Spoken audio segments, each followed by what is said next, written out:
सिलवानी प्रभाकर पांडे जी के वहाँ की स्टूडियो में गई थी, वहाँ की खूब सुंदर झूमर गले रही है। एक सेकंड लेजर लाइट थोड़े से देखो तनी जब से अगर अगर दोबारा दिख गई हम देखिए समय हो गया 6 बजे तक रहा या मनोज भैया के प्रेम है भाई लोग के प्रेम है कि हम खड़ा बनी अगर दोबारा लेजर लाइट लो कॉल तो हम कार्यक्रम छोड़ के चल जाए गजी भाई थैंक यू चलिए तो देखिए वही में एगो झूमर गले रहे कि बलिया के बाबू साहेब कि बलिया के बाबू साहेब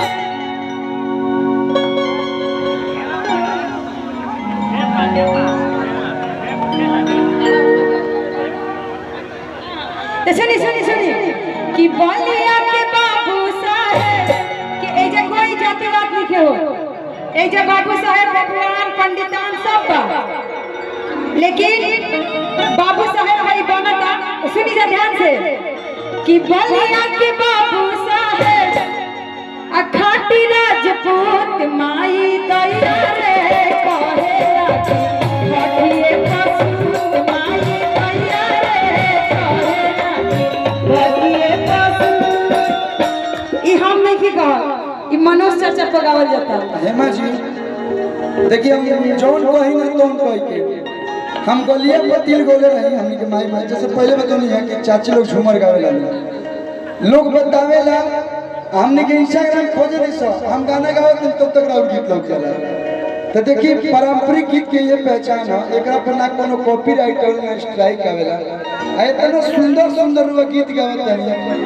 कि अगर सिंगर कलाकार जे एल्बम गावेला अगर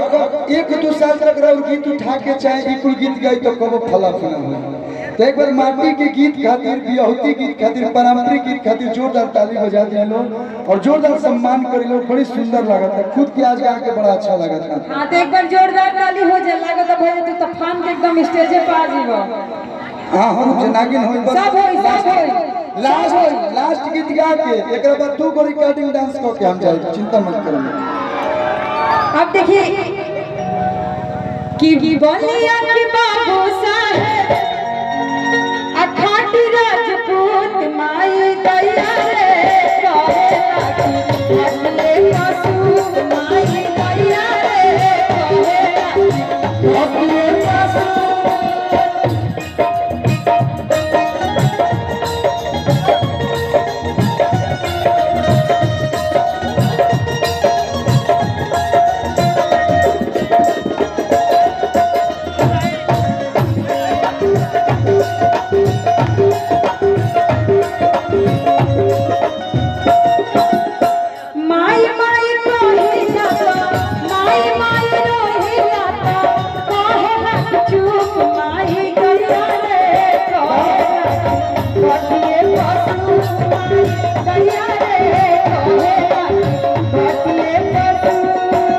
एगो हम गीत बोल रहे हैं याद करो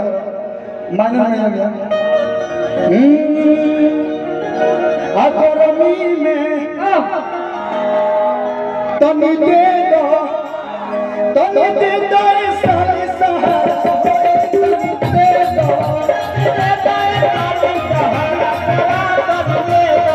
अगरमी में ठोकराई लगली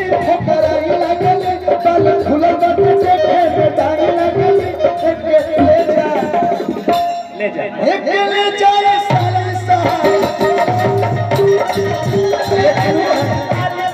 लेकिन उहे गर्मी में कराई लगली ठोकराई लगली बाल खुलल बाटे देखे में डाई लगली लेकिन उहे गीतिया उहे साली सर्दी में कैसे लगली उन लक्षण तो बैठल भी करे कि सर्दी में आयो प्लेट लगली चॉकलेट लगली प्लेट लगली चॉकलेट लगली तुम दे दो साली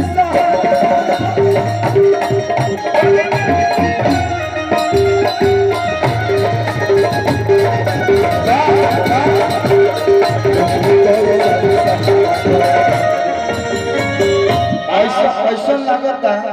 अरे हमारा बियाह में आनी चाहना नहीं इतना ना गीत गा दिया नहीं कि हमारा भैया हमार बियाह मैनेज हो गई।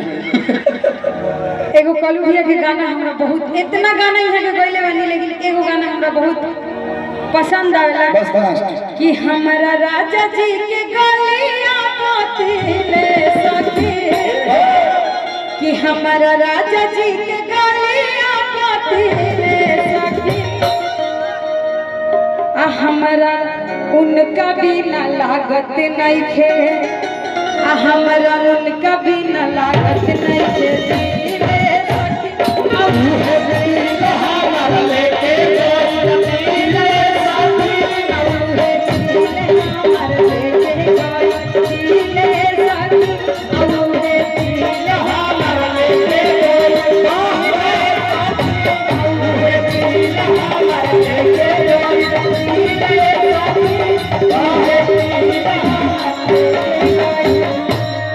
अब